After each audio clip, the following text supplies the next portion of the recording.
The Trump administration is expected to introduce a major shakeup of vehicle pollution rules, and the target in all of this is California. After years of California leading the nation in cutting greenhouse gas emissions from vehicles and raising mileage per gallon minimums, the feds are determined to take back that power from California and lower or freeze the standards.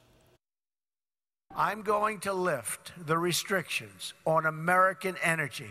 The Trump administration this week is expected to open a new front in America's environmental battle, and California is the target.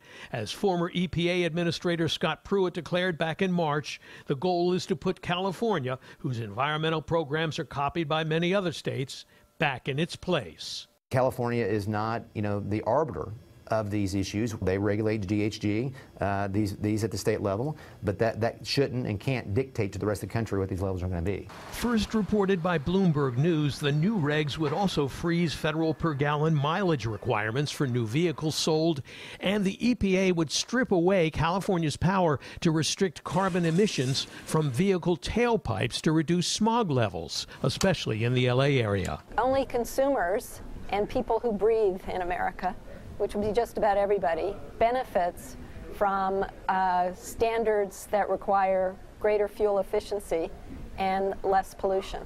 Catherine Phillips is the director of the Sierra Club California. It's been the most damaging that we've seen in probably 50 years when it comes to efforts to roll back regulations that protect public health, roll back regulations that protect the environment. And simply do the bidding of certain bad actors who want to continue polluting. Supporters of the Trump administration action argue that Congress never appointed California to set air pollution and fuel economy standards for the entire country.